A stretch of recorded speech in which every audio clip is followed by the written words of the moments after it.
Welcome to the Popko Project Podcast, a platform for the discussion and discovery of arts and entertainment. We focus on highlighting people and events that add value to the world around us.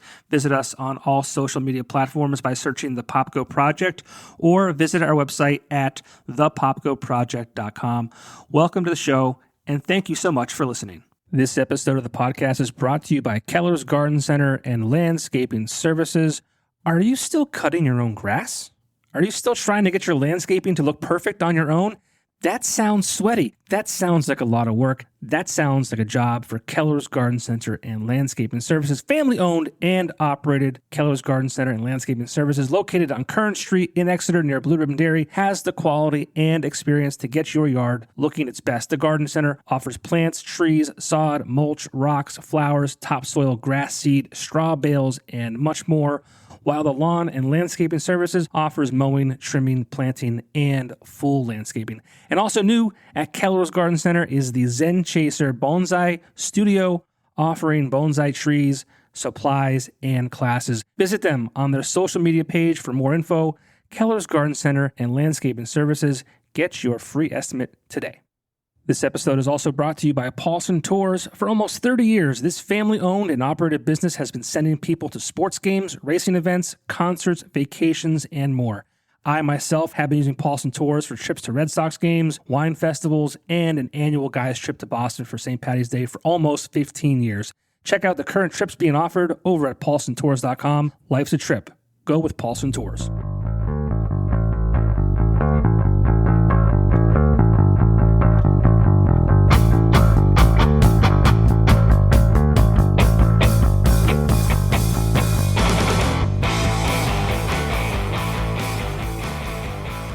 Gentlemen, let me know, computer.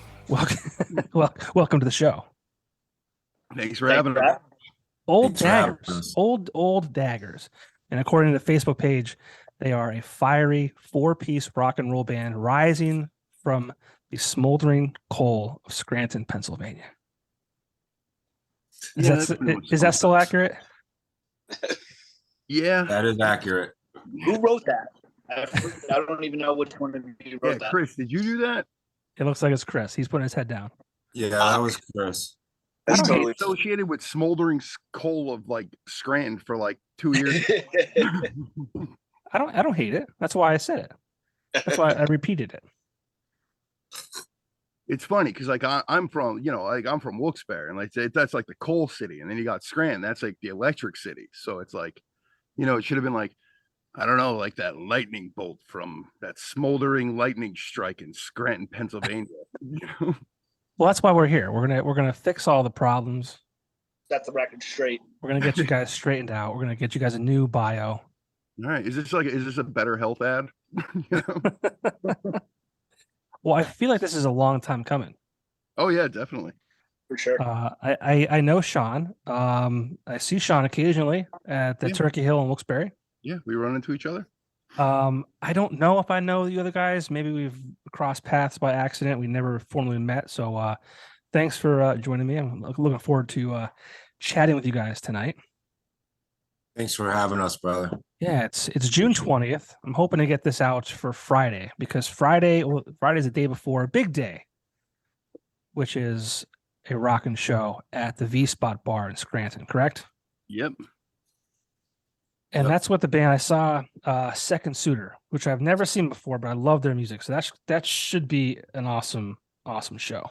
Oh yeah, they're a phenomenal band. And so are you guys. Yeah, I mean, I had a chance to listen to some of your tunes. And I mean, I gotta say, I'm really impressed. I'm not just saying that because you're across the screen from me. I'm gonna say what I kind of hear in the music. I'm hearing some Gaslight Anthem, some Hot Water music, some Social Distortion, maybe some Bad Religion. Are those kind of is all good things? Okay. Yeah. We seem to we kind of get that. We get those influences quite a bit. Which I mean, like, I mean, like, we're definitely not knocking it whatsoever because I mean, like, we love all of those bands, and I mean, obviously, they influence what we're doing. That's cool. Well, how'd you guys start? I mean, is this? I feel like you guys have been around for a little bit of time. Yeah, we've been around, but we've had, life happen. So, we definitely haven't been in the I guess the eye as much as maybe like some other bands that are local, just because, like I said, life happens. We all have like families, responsibilities, it could be anything from, health issue to like, childcare issues and, just finding the time. But we're in no rush either. It's hard. We were talking before we started recording, like, just about kids. And I think we all have kids except for maybe one of you. Except for me. Gabe's got a cat. Yeah, maybe he's smart. I don't know. Wilson. Although my cat did cost me $450 this week, so maybe it's not. Yeah, they're expensive too. Trust me. But yeah, I mean, life gets in the way, and it's all. Yeah, good. Yeah. As far as getting started, though, like how we actually formed, me, Chris, and Sean in what 2012, 2013. About that. Like a little bit before 2012. We're in a band together called We Be Wolves. Okay. And then we actually played some of our last shows with Gabe's old band, Clever Clever. And then We Be Wolves ended. I ended up joining Clever Clever shortly after that. And me and Gabe have been together in bands for 7 years now in various forms. And then all the projects we were kind of all doing petered out. And then Chris and Sean were constantly saying, like, let's go back and like do some more We Be Wolves kind of stuff. Let's like start that going again. And I ended up hooking them up with Gabe, and they kind of started jamming without me. And then a month or two in, I ended up getting talked into coming in. About a month. Yeah, it wasn't too long. Well, I think the seed of it kind of happened, Anthony, if like I remember, like a few months prior. It was me meeting up with you at like the Greenridge space, and we just kind of like, you had your guitar and we were just basically messing around, it was like, just hanging out, catching up. Yeah. And like, you were like throwing out like music that you were writing with like your side stuff.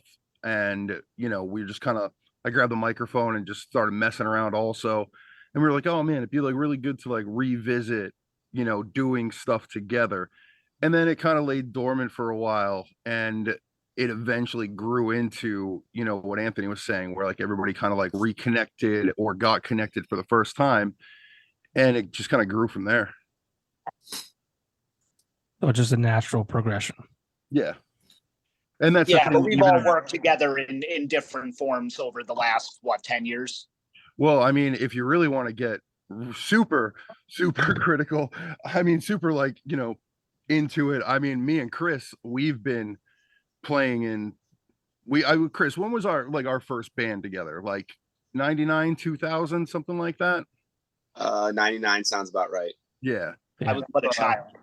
And at the time it was like me, Chris, and our dearly departed friend Dave Morecavage was on drums, and me and Dave were driving up whenever we had the time to go up, and we were playing in Chris's living room at the time.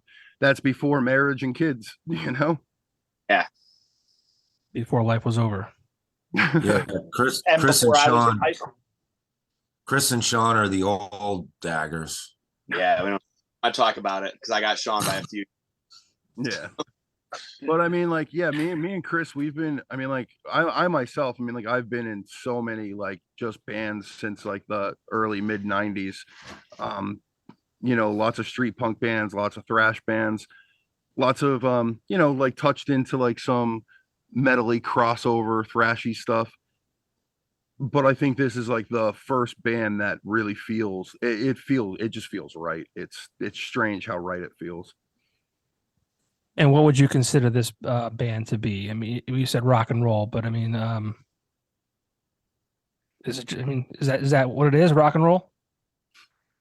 I'd say that's probably the best description, because it's not quite punk rock. It's not pop punk. It's, it's kind of just straight up rock and roll. I mean, From what you hear, what do you hear in it? Like, we're curious to hear what your vibe is. I mean, I definitely hear some punk vibes to it, but rock and roll's fair too. but I think it's a nice mix. Like, I think it was Wishing Well has like just a really great just flow to it. I don't know how to explain it really. Yeah, it's like real bouncy. Like it's like you hear that song and you're out having some beers with the boys, and like that's just a great like soundtrack to a good time. Ironically, our goal. Yeah, I mean, like that song in particular always gets brought up, and it formed so like when we say we've touched on this before, like when talking to everybody and anybody about like our writing process. When we talk about things being so organic, that is definitely the song that when we wrote it, it was a complete band effort. Everybody has a piece of it. It clicked so organically and it was so fluid that it was I mean, it was almost supernatural because it was a song that felt like it always existed and it finally had its time to shine. Yeah, it's a great song. Yeah. When you play that song out, I mean, what is the crowd? What kind of reception does that get? I mean, it's got to be good times. It's probably the favorite when we play out, I'd say, right? Yeah, 100%. for sure. That's always the one that people like after we played, they're always like, "Oh, that song, that was unreal." That tends to be the one we get complimented on the most, I guess. Yeah. And it doesn't matter where it stands in the mix. It's like it could be the first song, it could be the fourth song, it could be the last song, but everybody always gravitates towards that song. And I mean, it's an incredibly simple song, but it just has there's like everything. There's something behind it. Yeah. Yeah. But I really think a lot of it has to do with the love that we poured into it, because it definitely is the song that we came together as a band for. So there is like this love for it between all of us, because it is the very first song that we wrote all together, not separate from each other. It wasn't a song that we, hey, I've been sitting on this riff forever. Hey, I've been sitting on these lyrics forever. It was very like, I think it was Chris started playing something. And Chris wrote, I think, everything but the choruses, because I started doing those octave chords and that just became the chorus. But it was like it started as Chris's.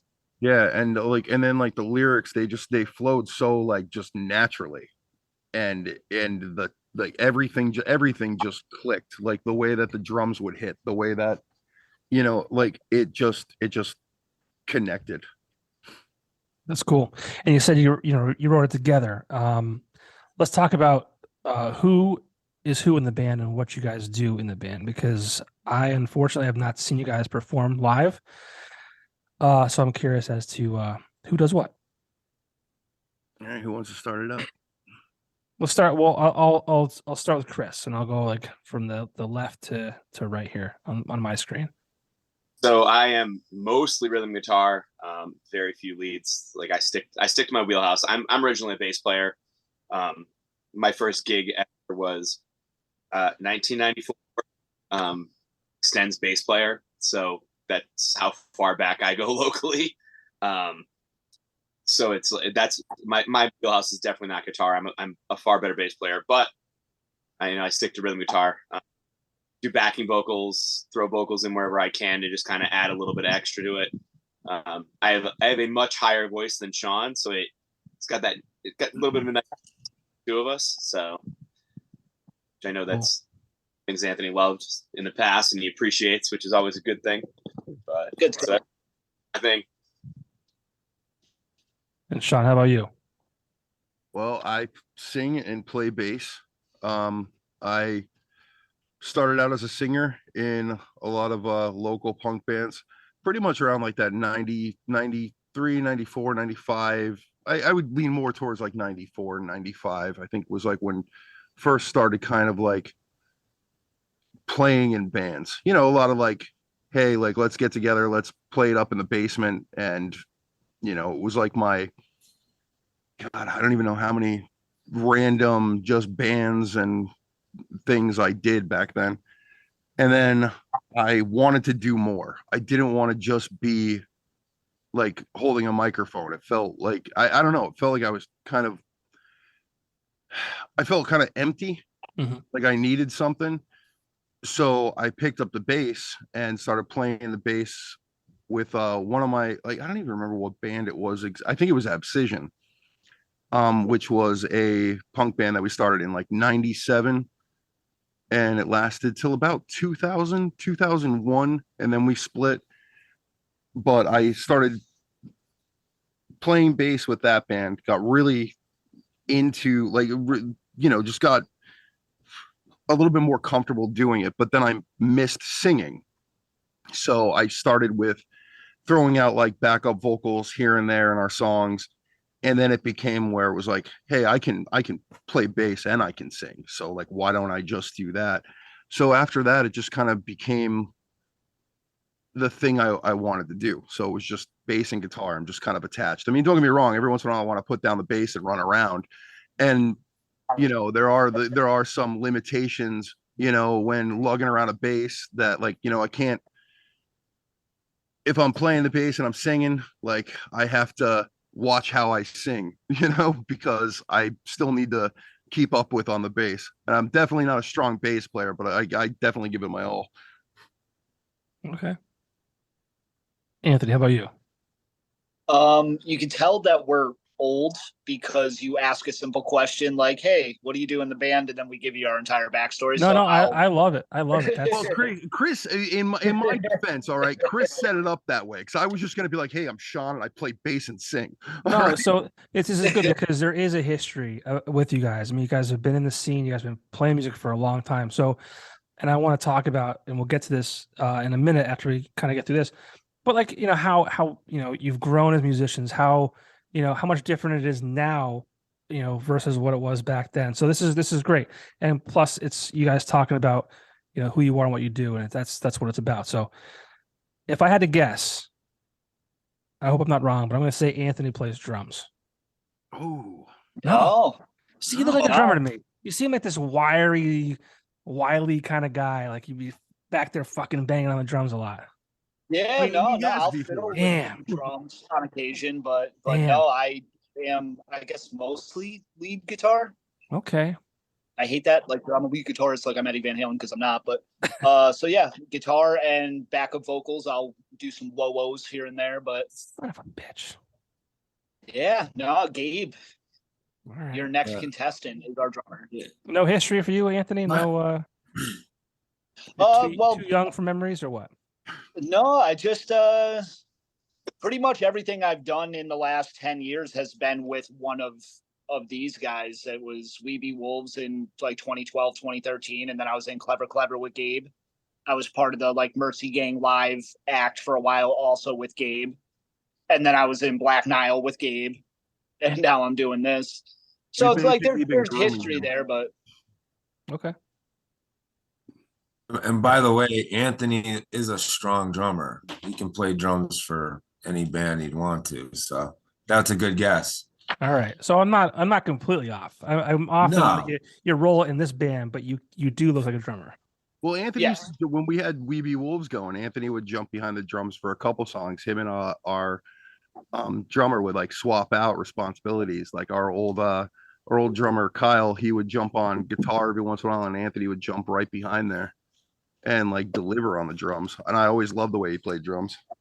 I think by the end of it, it was pretty much the set was half and half. I'd be on guitar for the first half and drums for the second half. Which was weird. I like when bands can do that. Like it just kind of brings this like different element, at least to live shows, right? Like not only does it showcase your talent, you're not just a guitar player, not just a drummer, you're not just a singer, whatever it might be, but like it kind of just has this like, as a viewer and a listener, you're listening that way, and like all of a sudden, like, oh, this guy's jumping behind the drums, and he's fucking killing that too. So I think that's always a cool, like, kind of cool aspect of it. Yeah, I mean, it has its pros, but it also has its cons. Like with We Be Wolves, we had that element, but then there was also a pretty radical tonal shift when I was off guitar and on drums, because Kyle, the guy that would switch off with me, was very influenced by like Blur and bands of like kind of more that ilk, where the rest of us came from a more punk background. So it would almost be like it became a different band once that switch happened, which was cool to an extent, but it also made it very like inconsistent. It was kind of like watching two different bands live. Yeah, and that pretty much became like the issue with the band. I mean, like we had so many diverse songs across the board, but like nothing was fluid. Nothing, like it wasn't cohesive. And that was probably like our I wouldn't say like our downfall. It didn't get us to where we wanted to be as a band at the time. Yeah, it didn't all jive together. Yeah. Okay. Like if we put out a record with that band, you would think that you were listening to three different bands. Yeah. Okay. Interesting.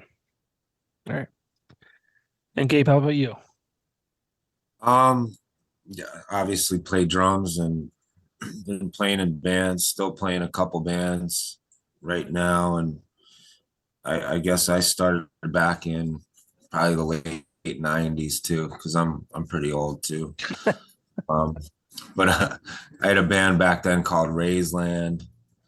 And then after that started Clever with Anthony and friend Aaron and Mike. And then I don't know, a couple different bands, and Mercy Gang, been playing with those guys forever. And now I play with Daggers, Mercy Gangs from time to time, and Major Pie. So I got a couple things going still. Okay. Very cool. And Old Daggers. Been doing it for a long time. Very cool. Yeah. Name? It sounds like you guys have been doing it for a while. So yeah, Old Daggers. Where does the name come from? Love you. Well, that's actually me too, because Anthony actually his Instagram handle or something was Young Machetes. Yeah, so I was just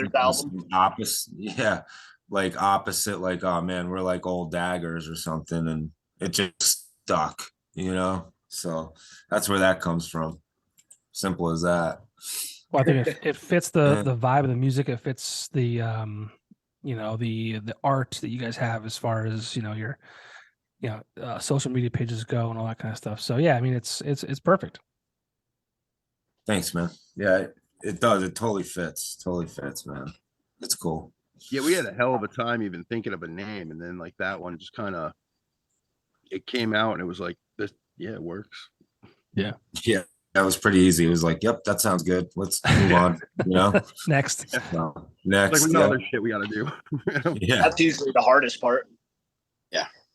Yeah, it's weird. It's a weird thing. It's like you try to be clever, or you try to spell things different ways and all that kind of shit. And then like when you try too hard, it comes off that way, right? So it's kind of cool that this kind of just happened the way it did.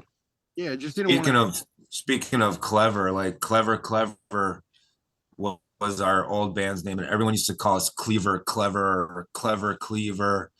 And it was as simple as Clever Clever, and like people always tried to like make it more than it was, make it more unique or whatever. It was just so we like to keep it simple, and that's kind of like the music too. It's all feel, we don't really we don't try to overthink it, and we try to keep it simple. I think that's what it's about. We connect to that kind of music ourselves, so it's just we like our proggy shit and our techie shit, but there's nothing like a straight up rock and roll song, simple, verse, chorus, verse, bridge, goodnight, so that's kind of what we try to do.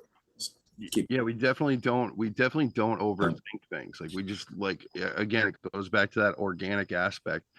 It's like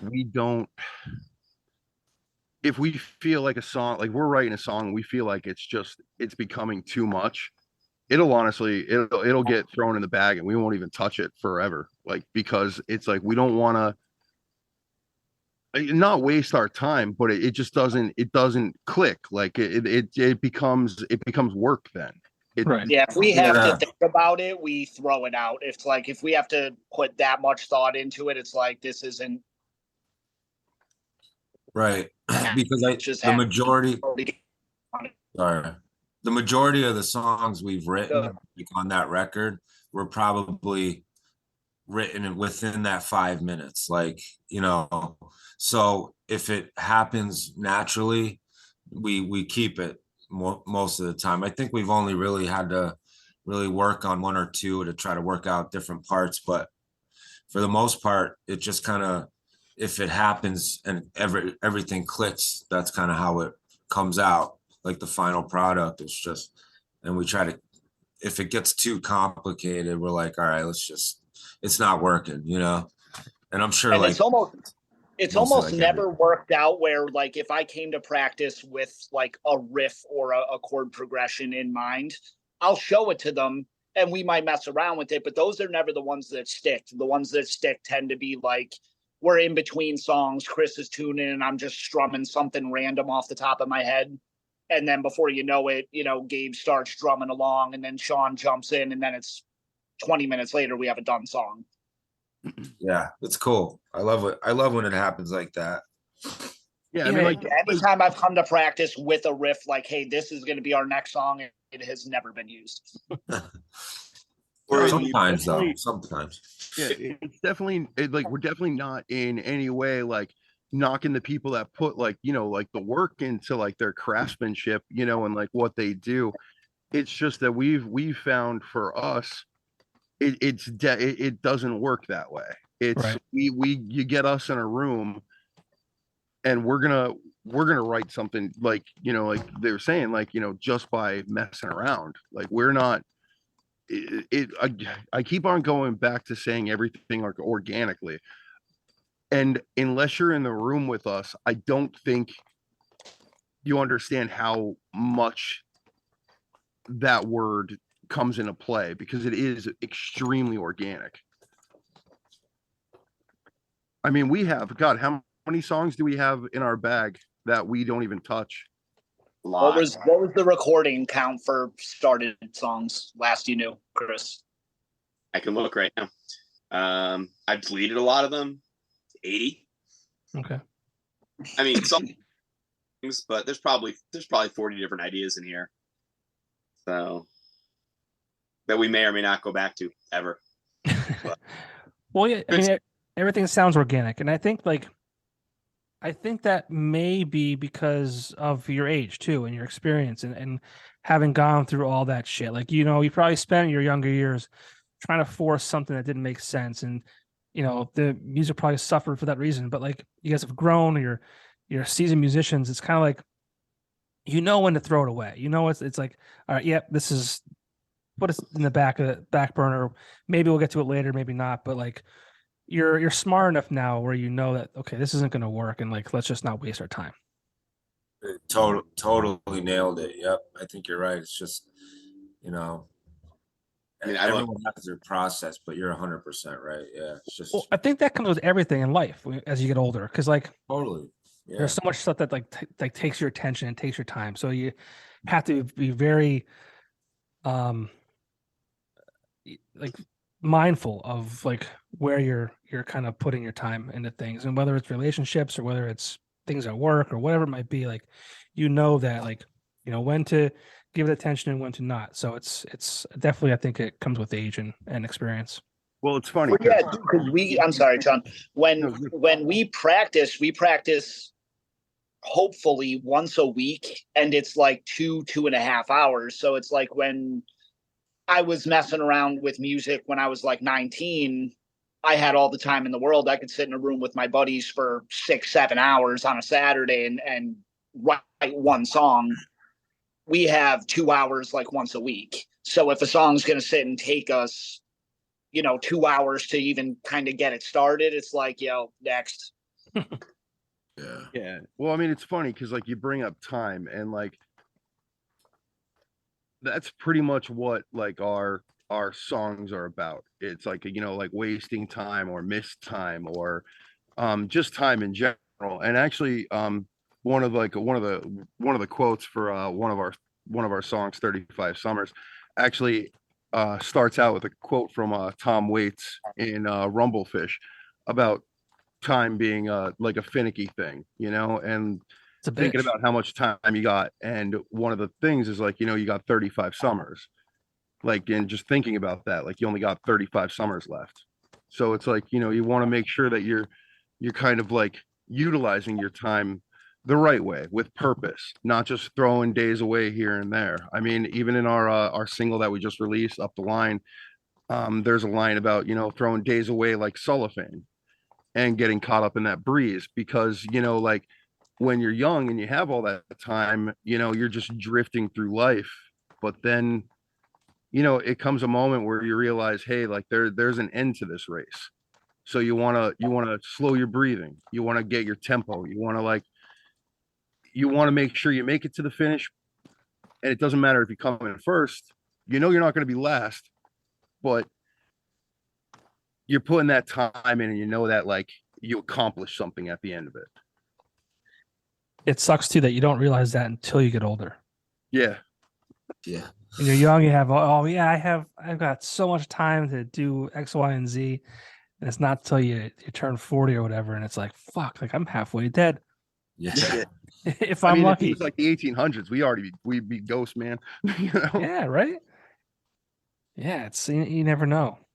So it's cool that like it definitely I think comes across in the way you guys write and all that kind of stuff, which is like it's cool. It sucks getting older, but like there's so much you can do with the knowledge of getting older. Well, Anthony's the young one, and look how cool he is with his glasses and cigs, man. He's sitting in a throne there. I'm jealous, man. Give me a cig. Yeah. He looks like a goddamn cult leader. Let's go to Tiger King. Cult of personality. Tiger King, or what is that? Is that his name? Tiger King? Tiger King. Yeah. Well, you said you have about 80 songs, kind of like, kind of there. How many songs do you have that you perform out and that are, available to the public right now? I think right now we only have 4 available to the public. 3 of them are from our demo, and they are, basically rough cuts. I think we wrote them, and it was like, hey, you know what? Like, let's get in the studio. Let's get this in there. And that was about 2.5 years ago now. Yeah. And now the new stuff that we have about 10 songs. 10 songs. Yeah, it's 10-track album. Yeah, 10-track album. We've only released 1 song off of it currently, which was Up the Line. And that came out today, right? That's the one that's available on like pretty much everything, right, Chris? Okay. Yeah, it's everywhere. Yeah. Yeah. But yeah, that's pretty much the only new one that is available currently. We plan on kind of like doing a slow release. We're all trying to get used to the fact that like nobody really people buy records or they buy CDs or like tapes and stuff like that, but digital is definitely kind of like the way to go. But we don't want to like throw it all out there at once, because it'll get kind of like lost in the fray. I think we want the release process is so different. Yeah, we want to do like a vinyl, and because honestly, the sound of this record's so good that Eric from Windmill Agency, that's where we did the record, Eric Ritter. He's our it's boy. like it's the sound, like we're really impressed with it, like and it's not just because we did it, we just love. He did such a great job on this record, like he really like outdid himself, and he makes great art as it is. He's got a bunch of great records out there.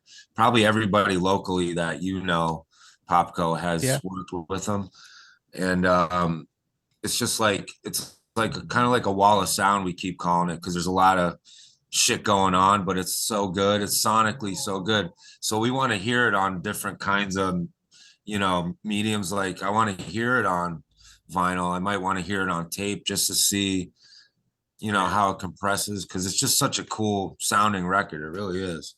Yeah, I love the way it came out.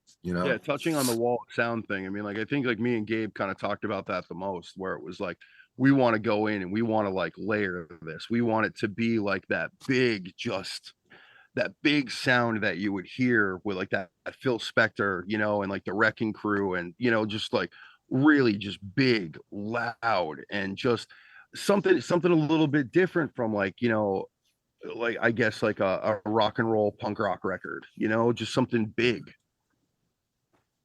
I mean, you would probably have to, if it didn't come down to time, we'd probably still be in the studio thinking about what we could add here and there, just to, you know, just to kind of keep it going. Just because the process itself is fun.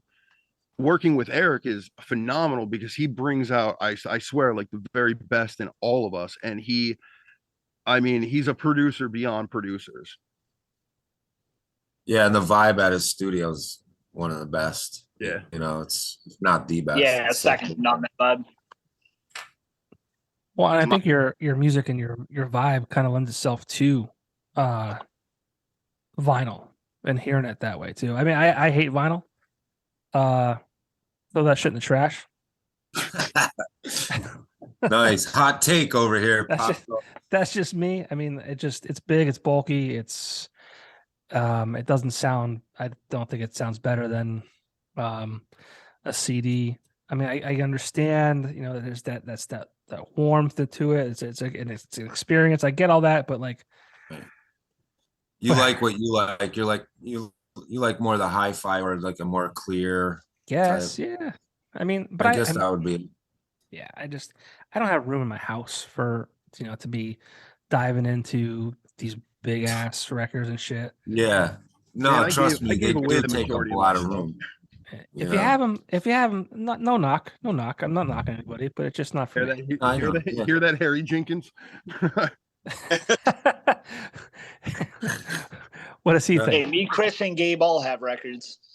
Yeah, I'm in the process of going through mine and selling off the ones that are worth a small fortune because, like, you know, might help us to put out our own record. Chris has OGs from like '89 when they played, you know, in Kingston. No, I'm with Popko on this one. Like, so, I mean, like I used to kind of like collect records here or there, and then I really didn't care. You know, it was just one more thing I had to move with me from point A to point B. Yeah. So it just kind of like, I don't know, man. I'm a firm believer that technology is awesome because I can listen to all of that and it's in my pocket. You know, like I can trust take me. it with me. Trust me, I got Spotify, man. And like I love just the access, the easy access to anything you want to hear. Trust me, I love that too. But well, it there's definitely something about records for me. Yeah, I fought Spotify and those streaming services for as long as I financially could. I really did. I was going to Gallery of Sound. I'm probably out of the game for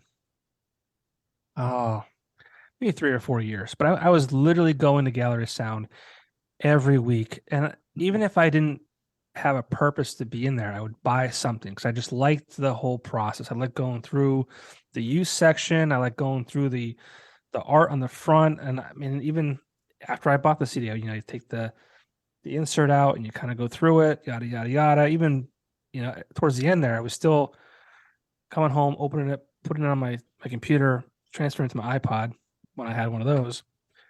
And just for ease, but I still wanted to go. I wanted to have the experience. I wanted to buy it.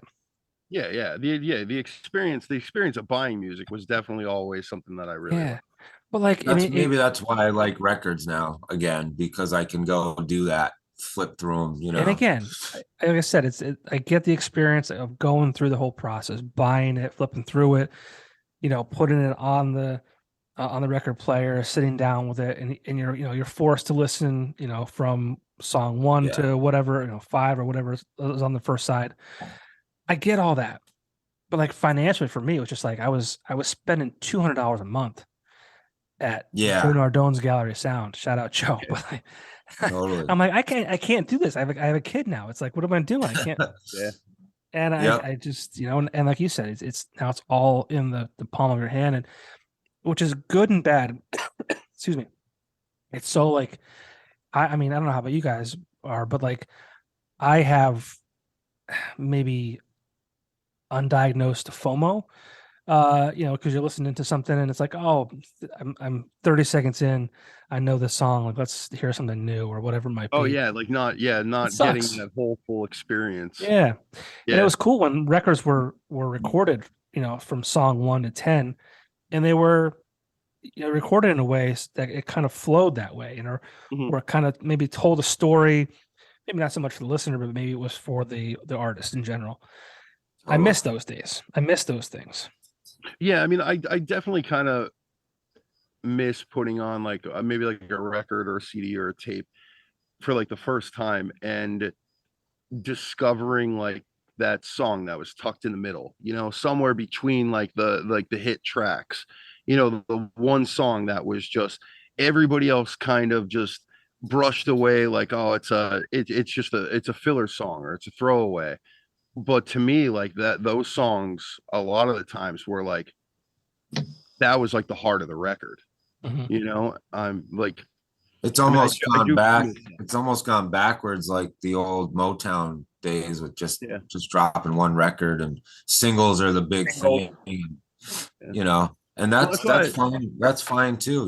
Like I'm one of them too. I like to do hit the mix and hear all, like, just let it rip, and I don't have to hear one person the whole time. You know what I mean? I like the variety of hearing a bunch of different stuff. I think that's why, like, when it comes down to records, I think the only records that I really like, I like 45s. Like I just like those, like you have your A and your B. You got like maybe like one or two songs on one side, one or two songs on the other side, because one side is they're the songs that like the record company wanted you to put out there.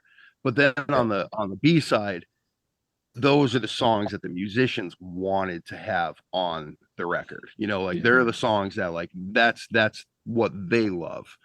And I always just kind of like loved experiencing that. And I just recently have dipped into a whole bunch of 45s, and that's like what I've been doing like lately. It's just kind of like these, 1-2 off things, and just I don't know, just listening. Yeah. What about hidden songs, hidden tracks? Man, I miss hidden tracks. And speaking of hidden tracks, Me too. And speaking of hidden tracks, we kind of have one. We were going to have one. I think it's just going to be a regular track now. End up just being released. Yeah. One song is stylistically very, very, very different than everything else on the album. Yeah, but don't tell them which one it is. Let them guess. Yeah. But one song is very stylistically different, and we kind of wrote it almost as a joke. And that was always going to be the plan, was like, hey, we'll record the album, we'll make that the hidden track. But then it ended up like kind of just being good and cool enough where we were like, let's just put this on the album. Like it sounds great. Like we didn't want to hide it. And with like Spotify and digital music nowadays, how do you even put a hidden track out on something? Because even albums that I remember as a kid had like hidden tracks on them. When you go on the Spotify like album, it says hidden track. Yeah, it says and it's just track. Like a separate track. You don't have that. You forgot that you left the CD playing, and then 5 minutes goes by, and then all of a sudden it's like, boom, hey, here's a hidden song. Yeah, the only way I could think about doing something like that anymore is like if like you have, say, like I don't know, like you have a digital copy that you send out to everybody where it's like, hey, like, scan this QR takes you to like your Spotify or whatever.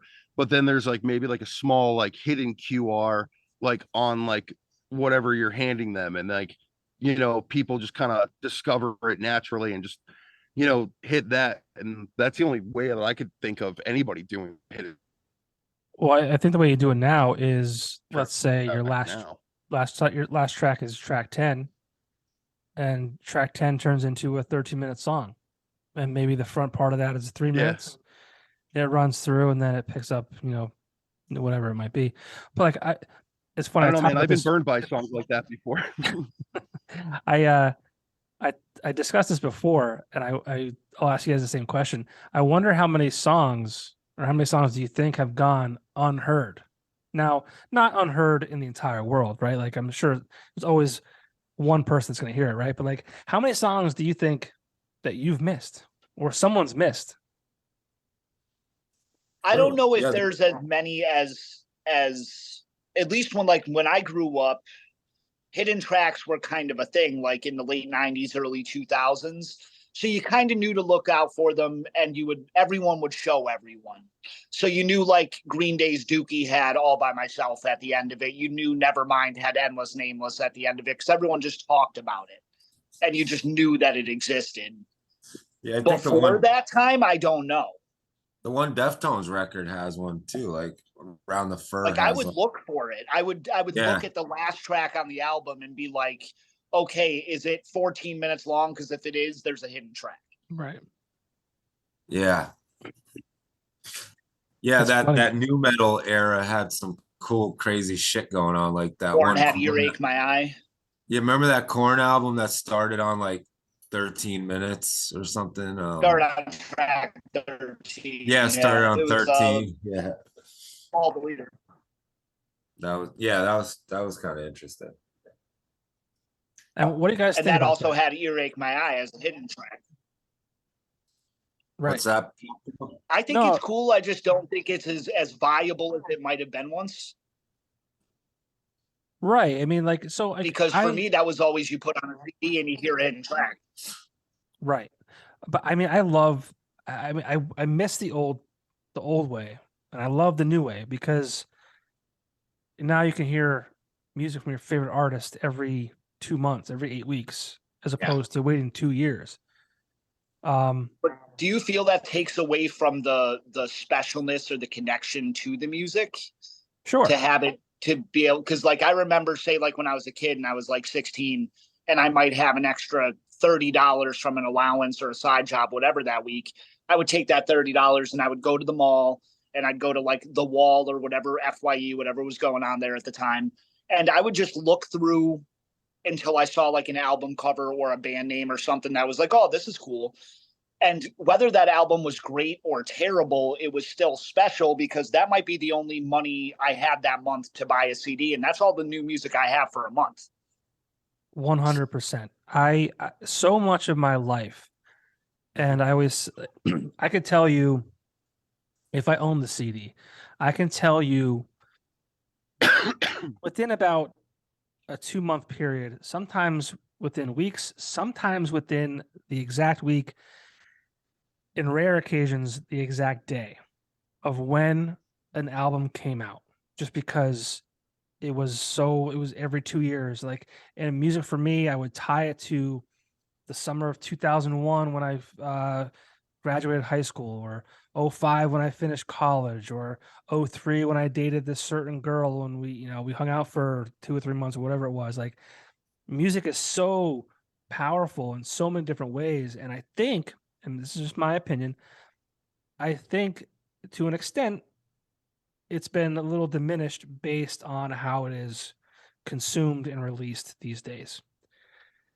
Can you hear a song in the club? I think it goes farther back, because I feel like my deep personal connection with music started waning even just with the ability to burn CDs, like that early on, like the kind of early 2000s, because then I had all my albums.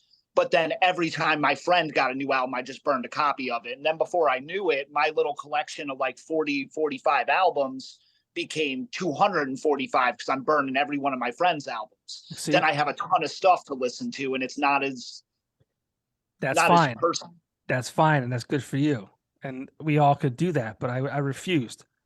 I refused to do that, because I was like, I was a big like nut. Like, I wanted, like, when Napster was around, like, yeah, was it cool? Sure. But I was like, I remember writing papers in college about like how the music industry, or what they should do to avoid, people wanting to steal music or rip it, because I was like, I love music, and I love musicians. I love like the talent that they have, and the ability to create this thing, because like I can't do it. Like, I mean, I force myself to be a part of it by doing this stupid little podcast I do. But like, I have so much respect for like you guys and like musicians who like can kind of compile a work of art. And I'm not talking shit on you for ripping music off, but I refuse to do it. I just didn't do it. That's why I was buying Yeah. CDs for so long too, because I wanted to keep buying CDs because in my mind, I'm supporting the artist. I'm supporting the cause, right? But I mean, it just got to a point where I couldn't financially I know, do and that. now you don't even have to, because and really they're not getting paid. They're getting paid a fraction of a cent per listen or Right. download or whatever. But I'm totally with you there. Like, even when we play with local bands, I'll try to buy a t-shirt or a whatever I can, a button, stickers, to help support them, because it costs money to make a record. It costs a lot of money to do that. It costs money if they're touring. Everything costs money. And I kind of fought it like you did in the early days, and I always bought the music instead of like burned it, and then I got like an iPod Touch or something, and I was like, You're forced to. here we go. And Right, Anthony, you're forced to. Anthony, I hope you Exactly. don't think I'm talking like I'm not. Oh, no, happy. because what I'm also factoring in is the slightest of generational differences. Mhm. When CD burning became like kind of everyone's, PC just came with the ability to burn a CD. Yeah. I was like 13. So, yeah, So it was like I didn't have a job. I lived up in like Jefferson Township in the country. There wasn't a store that was close where I can get music. So it was normal for me because I was so young.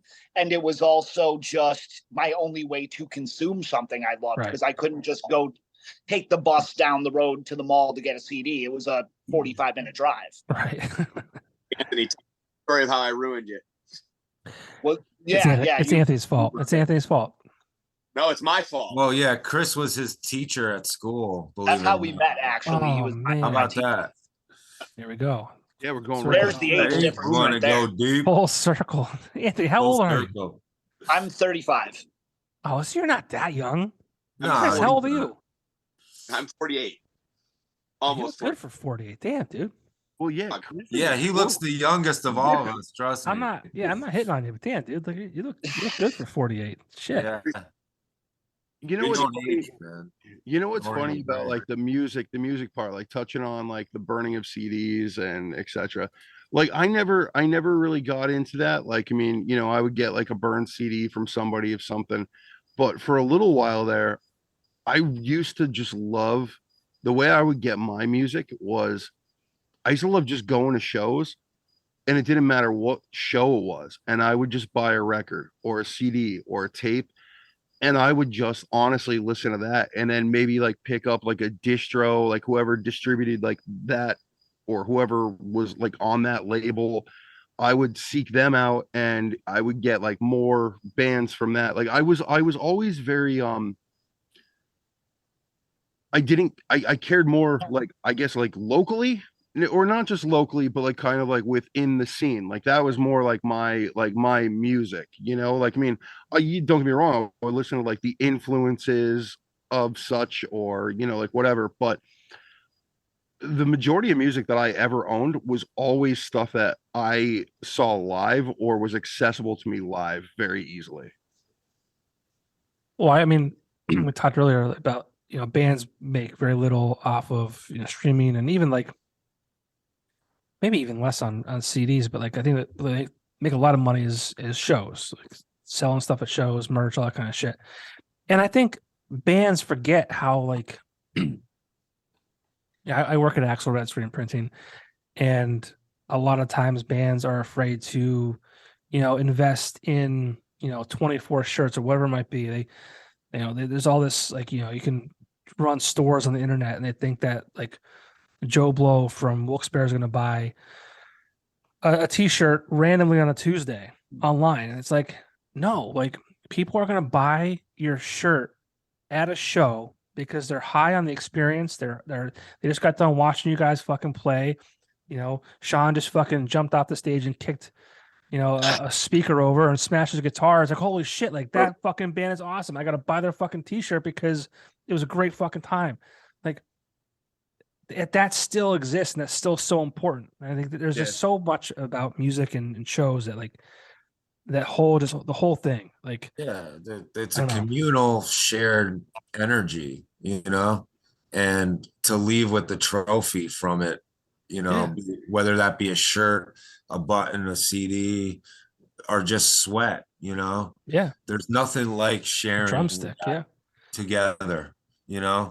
But yeah, man, I used to love just grabbing, like, seeing a band that like I loved and grabbing like a guitar pick or like a set list or like, a drumstick, something like that. I mean, one of my old bands, we played with DRI in like the early 2000s, and they were like my band. Like I loved that band ever since I was a kid. I finally got to play with them, and the one piece of everything that I bought that night, the one piece that I cherish is like a broken drumstick. I mean, like that's my Kumite trophy, like I remember like leaving a show at like CC's when I was like 13 and saying, man, I could die happy tonight because like I just saw all the bands I wanted to see and I was completely just drained, but like in a good way.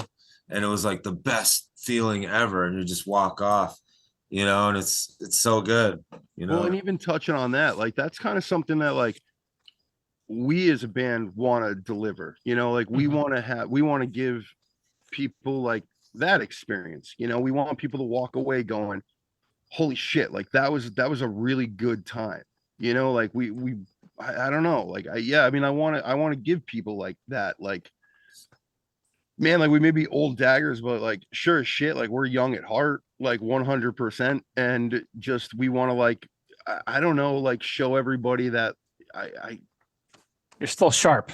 Yeah, like we are. Like I mean, like the Cox Bar song, we're still sharp as a knife. I mean, like we're still there. And I think when people really jump into the record when we release it, that like Sean's lyrics are really there's a lot of stories. It's really cool once you get into it. It's almost like I relate to a lot of the shit that he's writing about because I've been in, like the one lyric is like, in the Jersey sand, talk like whatever it is, but I've been there, like, and I'm hoping that people connect to that like I do, and live, it's just, we're having fun. So it's not hard for everyone else to have a good time, So we're out, we're really enjoying it, we love it. I was gonna ask you, like, the show you have at the V-sSpot on Saturday night, June 24th. What can people kind of expect from your live performance? Well, we gotta not have Chris drink because then he'll get on the microphone for like 20 minutes. I'm just messing with you, Chris. Nah, Chris is good for that. He goes into diatribes when he has a little too much to drink. And it's when fun. He's vibing. Yeah, it's a lot of fun. You know what? Like when it really comes down to it, I don't know what people could expect because like we don't know. I mean, like we go into everything blind. We just get up there and do it.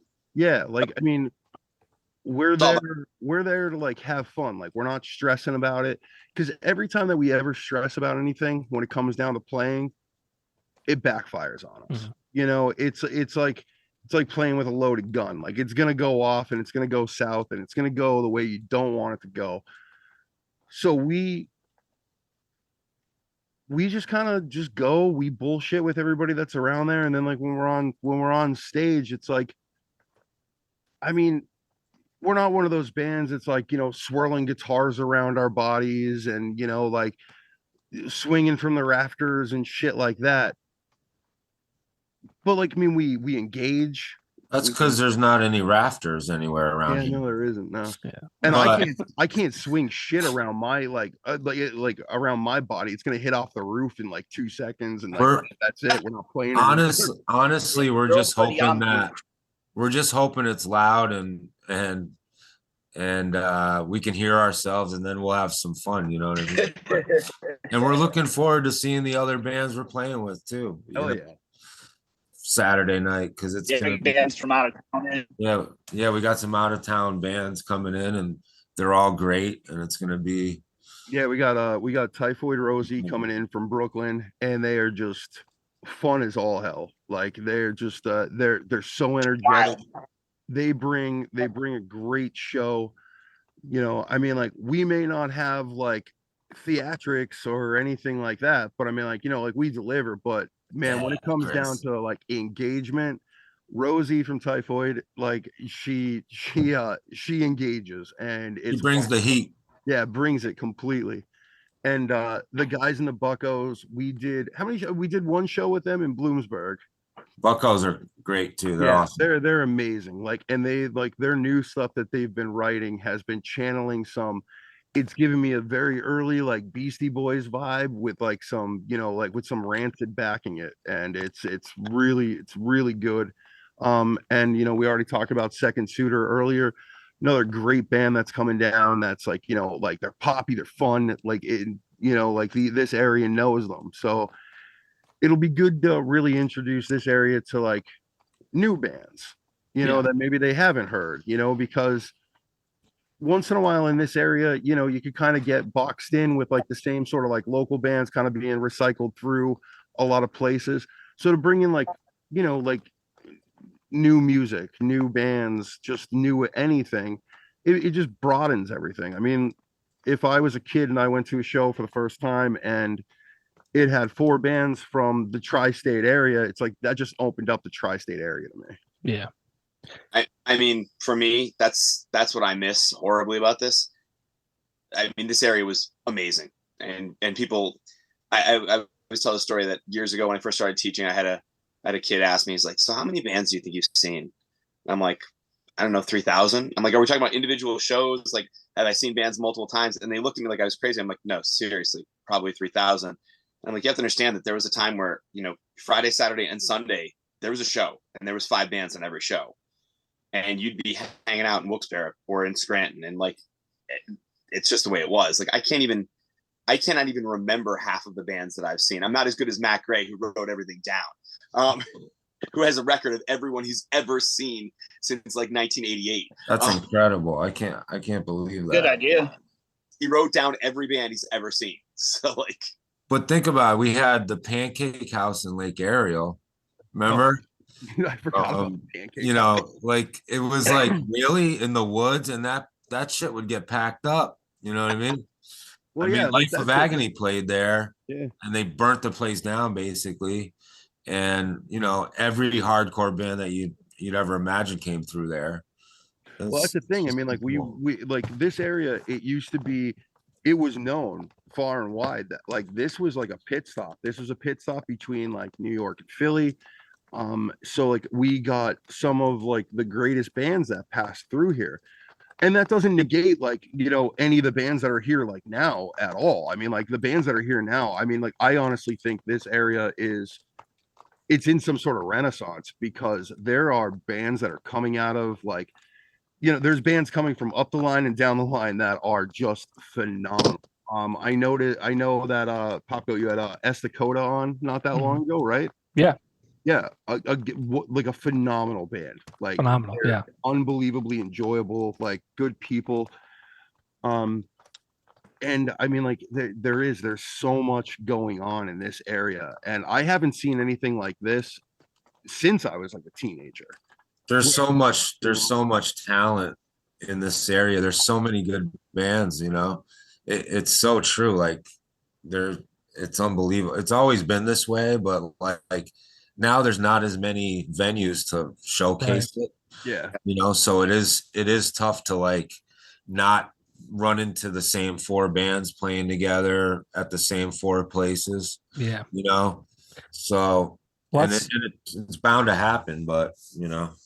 Well, that's like when I had the radio show, like I thought I was like plugged into like what was going on. And when I started that, I got introduced to so many new artists, and I was like, holy shit, this area is more than I even imagined. And if I saw correctly, I think you guys will be on 97.9X this coming Sunday. Right? Actually, we were just on. Okay. Yeah, this past Sunday. Yeah. But you know, it's so cool that, and we still have a station that will play, you know, local artists. Because it's just so good. It's like, and that's why I love the fact that I can, like I said before, like force my way into the lives of bands like you guys, just because like I'm just so passionate about what you're doing, and maybe it doesn't reach the audience that is the radio station, or maybe it doesn't reach XYZ. It's just like, if I can get to 5 new people for anyone I talk to, like that's cool for me. And it's just cool like that you guys are doing what you're doing, and it's definitely, I feel like it's like your genre is kind of like, you're specifically like, there's obviously rock and roll, but like there's not really a band out there right now in this area, at least, that's like you guys, in my opinion. Oh wow, thank you.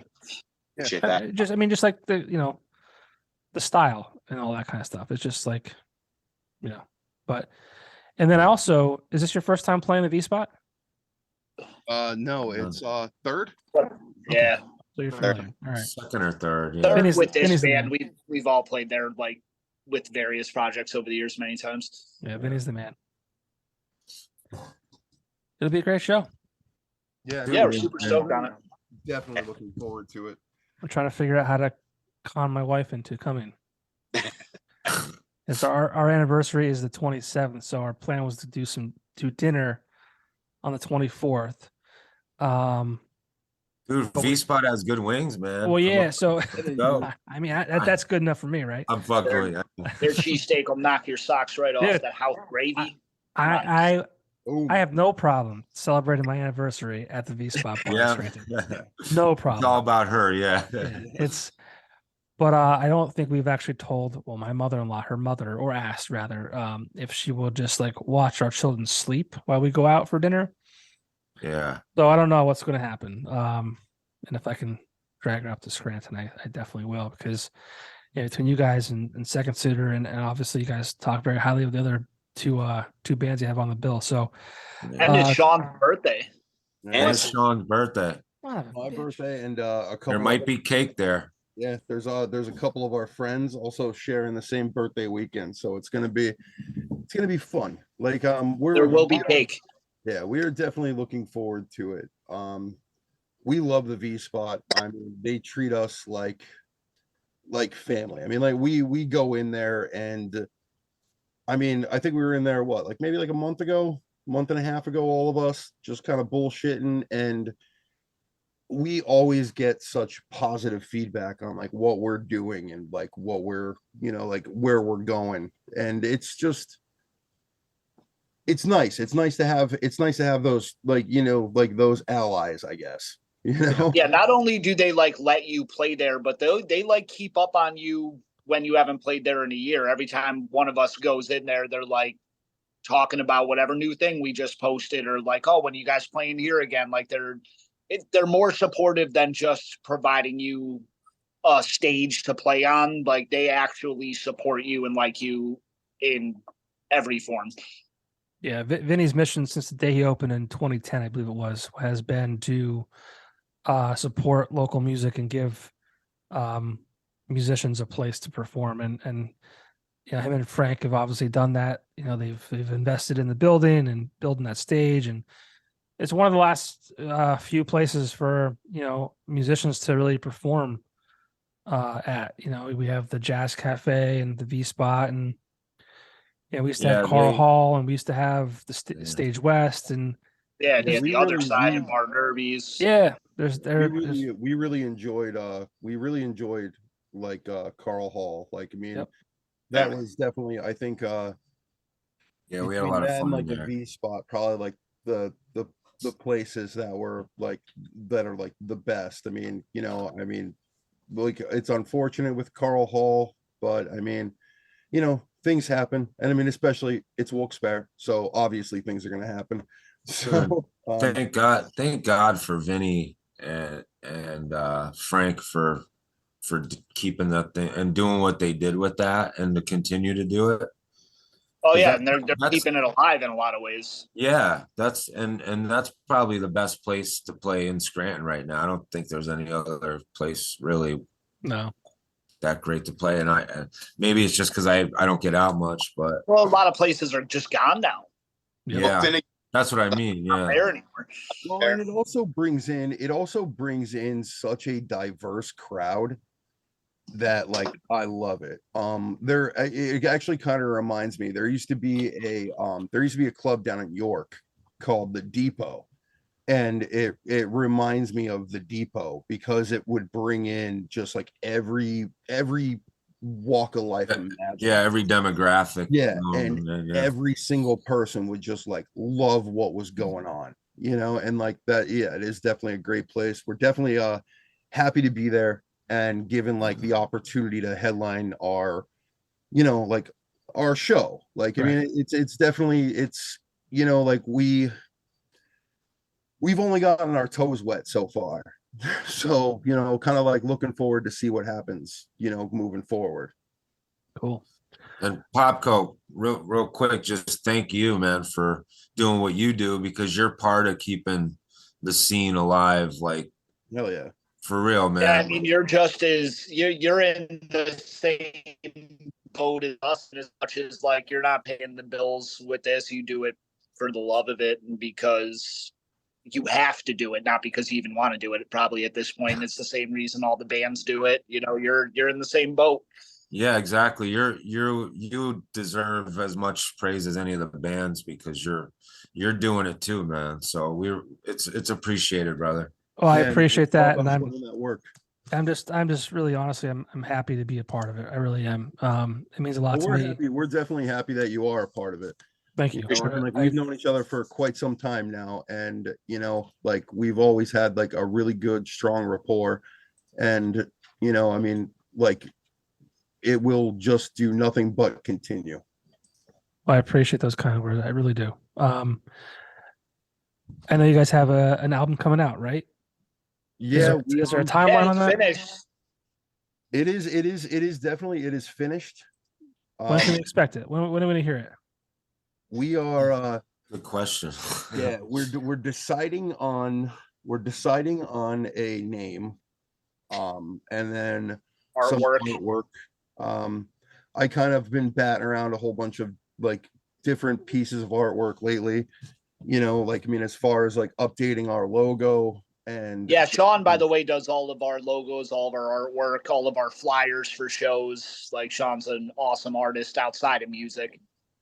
So I mean, like, I've been trying to come up with something. Been thinking, I don't know, just kind of don't want to do like a random self-title, just because I feel like we kind of, the work that we put into it kind of deserves a little bit more. And we kind of want to have it, I don't know, kind of like, again, I'll say this one more goddamn time. No, we're not calling it organic. No, but it's definitely gonna happen organically. Sure, I get it, man. No, because I've been batted around about like maybe just calling it Green Ridge and just taking a shot of the space outside, and that's it. Just because like that's where it all started, man. But yeah, I don't know yet. We haven't even really talked about that, but we definitely need artwork and a plan to release it. But we are going to drop a couple songs off it as we go, and then we'll come up with a day when we're just going to give it all away. Yeah, maybe with maybe we can. Well, I don't know. What do you guys think? What do you think about like maybe releasing one more with this podcast? This Friday? Yeah. I mean, and you attaching one with no, you shouldn't do that. You shouldn't do that. Here's why. I love the idea. But then it's too much content release. Oh, that's true. You want to push this on Friday. I'll be pushing this. You push it, help promote the show, all that kind of stuff, and then do the song. Save that so you can keep going and keep building. Yeah, it's too close. Man, we just dropped the other song Sunday, so it's too close to the other drop anyway. I love the sentiment. I do. I love it. I love the idea. But that's why I threw it out there. That's why I said, "Hey guys, team effort here." Dummy, right? A stupid idea. But the next one we do release, well, we don't even know which song yet. like we're I don't think sitting we've on- even had a conversation about it yet at all. Yeah, we're sitting on some really good. Well, like, I mean, obviously we're gonna sit there and we're gonna say, oh man, they're awesome, you know. Sure. But it is about finding like the right one to release next. But as far as releasing like the whole thing in its entirety, I mean, we really don't know. I mean, this year? We're talking this year? Yeah. Oh, yeah, yeah. this All right. year, definitely. Absolutely. Yeah. I mean, by then we'll probably have a whole new roster of songs, hopefully. But no, we're definitely looking. We're definitely going to do it within, I would think, like by end of summer, early fall. Okay. Yeah. Yeah, 'cause we're also navigating a world where like you used to just like drop a full length album and it's like, here's your album. And it's like, that's not really the way it's done anymore. It's like right. A lot of times when you look at, you know, bigger bands, it's very much like half the album's released before the album even comes out. 'Cause the single drops every couple weeks or couple months leading up to it. And it's just different than it was when we first started being in bands. Yeah, we're just going to build up that. So it's trying to navigate, okay, what's the right way to do it? Yeah. Yep. Well, I say It's just a tip right now. Yeah. Do it your own way. Fuck the. Exactly. You know, Yeah. That's it. That's pretty much what our motto has been, is like, we're just doing it our way. You know, I mean, like Frank one thing that could be we- your secret song. There you go. Yeah, I did it my way. Well, I mean, like did it we my way. unfortunately, like we've had to kind of turn, like we've turned down some like shows and stuff like that just because of schedules. And I mean, like, it's never been it's never been malicious or like in any sort of bad blood. It's just that like we have to do things kind of like our way. Yeah. You know. One last question. I'll let you guys go. Go for it. It's getting late on a Tuesday. We've got families, we've got jobs, we got things to do tomorrow. It's 10:30. No, Chris has off. It's summer. Chris is a teacher. Yeah, he's not doing nothing tomorrow. Chris, okay. Do you think they find this submarine that's missing? No way, man. That shit was eaten by Cthulhu. Dude. What the fuck, right? Isn't Dude, that it's Yeah, so crazy. It's so I don't crazy. think so. Yo, first of all, who willingly gets into a small submarine with a whole bunch of other millionaires? Well, and it has like a video game controller as like your navigation system. That's Look, funny. I'm terrified of the ocean. I'm not going in a submarine with Yeah, dude, anyone. there's for any shit in reason. there we don't know. Oh, That's Yeah, we what don't- that's what my Brittany said. She said, "Who the fuck wants to get and go under the water in the submarine?" But well, I they have know too they're much money. checking out the Titanic. You know, Too much but money. Nothing to do with it. Give it to me. What Yeah, what I mean, happened to the thing? What's your theory, Popko? I don't know, man. I don't know. I think it's fascinating. I do, like, you know, just the whole like it disappeared and they only have so much time of oxygen left. Like, I don't know. I don't know. I mean, obviously, Yeah. I hope they're still alive. I hope, you know, the thing rises to the top and they get rescued. I don't want to see anyone die. You know, I don't care how much Same, money you yeah. have, but like, No, you know what it was? COVID-19 vaccine. That's what it was. it sunk the submarine. You know. Yeah. It found them. But here's an idea, millionaires. Instead of doing stuff like that, just give it to me. You won't Right, die. right. You won't That's die. a great idea.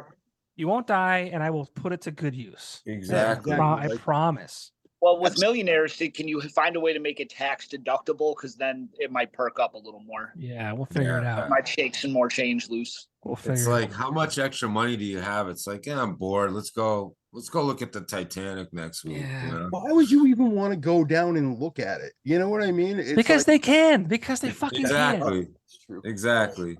Yeah. I mean, if I could go and look at, I mean, I wouldn't spend that amount of money, but If you had $1 billion, you would. Because Yeah, you would. Because You'd but run out James- of shit yeah, to but do. didn't You'd James run out of Cameron- shit to do. yeah, but didn't James Cameron, when he did Titanic, didn't he like put all of his money into making sure that every single aspect of the ship on film was historically and visually accurate? So all you Well, have to it do is said, watch- that the only reason he made Titanic was to get a film studio to pay him to be able to go down and see the wreck. I don't know. Really? Yo, Wow, these this is people- going deep here. Yeah, these rich This is people crazy. get hard off of the weirdest shit. I read a lot of stupid articles. I love know. it. Before Old you know Daggers. it, they're going to be rubbing up against like Nagasaki shadows and shit like that. You know, like God. Popko, thank you so much for having us, Yeah. brother. Old Man, Daggers. thank you. Check them out streaming online. Check them out at the show on Saturday at the V-sSpot. Stay tuned for their upcoming album to be released. We'll see this year at some point. But In guys, the near thank to you. distant future. Absolutely, this year. Thank you guys so much for joining me. I appreciate your time, and looking forward to seeing you guys live at some point. Hopefully this Saturday. Awesome. Yeah, hopefully, Bring brother. the wife, Yeah. celebrate your anniversary. It'll be I great. know, Yeah. in style. I know. We'll see what I can do. And if not, you'll catch us, man. We'll be around. We're playing some shows coming up, so Sweet. Looking forward to it. appreciate you, man. Thanks for having Guys. us, man. Thank you. All right. Thank you so All right, much. we'll see you. Dude. Later.